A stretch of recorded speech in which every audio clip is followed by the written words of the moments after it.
In 1969, an oil tanker called the SS Beichimo was spotted drifting in the Arctic Ocean. There was no one on board. The ship had been abandoned 38 years earlier. And it was still sailing. In October 1931, the Hudson's Bay Company trading ship SS Beichimo was on a routine fur trading voyage along the northern coast of Alaska when winter arrived early. Pack ice closed in around the ship, trapping it approximately half a mile from the shore near Barrow, Alaska, the northernmost point in the United States. The crew of 15 men waited on the ice for weeks, hoping the ship would break free.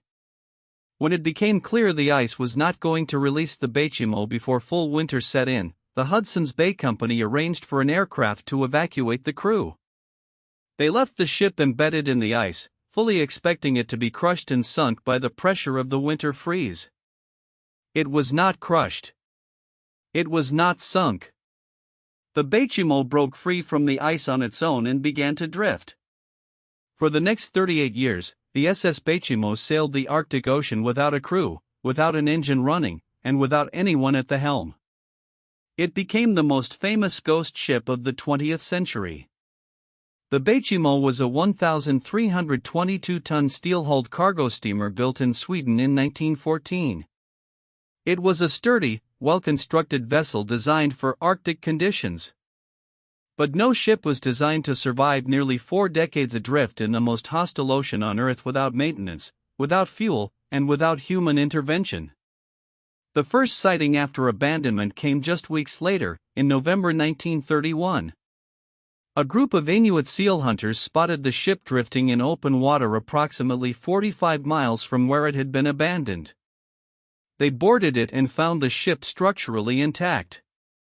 The cargo hold was still full of fur pelts worth a significant sum. They salvaged what they could carry and returned to shore. Over the following years, the Beichimo was spotted repeatedly.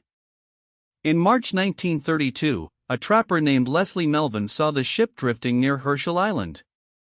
In 1933, a group of 30 Inuit boarded the vessel and were trapped on it for 10 days by a sudden storm before they could return to shore. In 1934, the ship was spotted by the crew of another vessel. Each time, the sea conditions, the ice, or the remote location made it impractical to tow the Beichimo to port. The Hudson's Bay Company initially considered salvage operations but eventually decided the cost and risk were too high. The ship was written off. The company assumed it would eventually sink. It did not sink. Throughout the 1930s and 1940s, the Beichimo continued to be spotted at irregular intervals. It appeared in different locations across the western Arctic, carried by currents and winds across hundreds of miles. Each sighting confirmed the same thing: the ship was still afloat, still structurally sound, and still empty. The pattern continued into the 1950s and 1960s. In 1962, a group of Inuit observed the Beichimo frozen in pack ice in the Beaufort Sea. It was still intact 31 years after abandonment. Its hull showed signs of wear and corrosion, but it was not taking on water. The last confirmed sighting of the SS Beichimo occurred in 1969, 38 years after its crew walked off the ship and onto the ice. It was spotted drifting in the Beaufort Sea, embedded in ice but with its deck above the waterline. After 1969, the Beichimo was never seen again. In 2006, the government of Alaska launched a project to locate the ship, using aerial surveys, sonar, and satellite imagery. The search covered thousands of square miles of Arctic Ocean.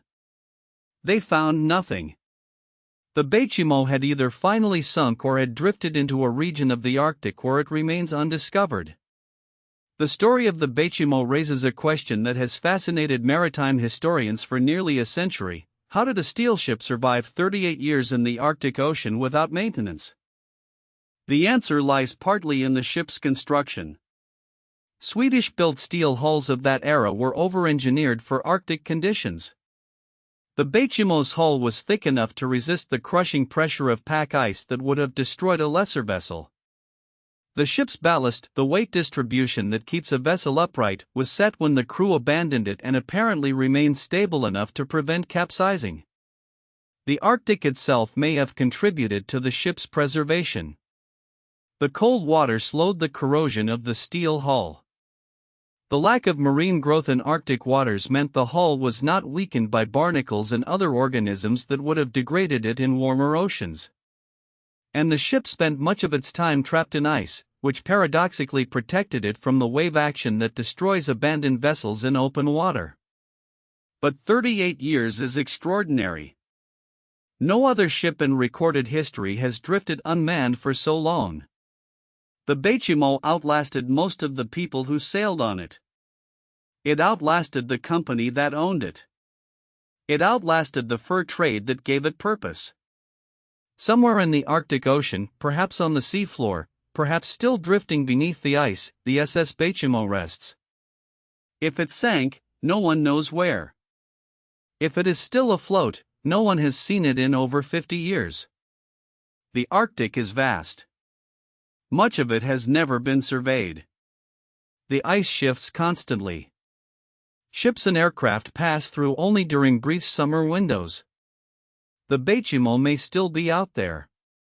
A steel hull, frozen in ice, drifting slowly through the Arctic darkness. A ship with no crew, no destination, and no end to its voyage. It has been sailing for 95 years. And no one has told it to stop. If you found this fascinating, subscribe for more stories like this. We post new videos every week.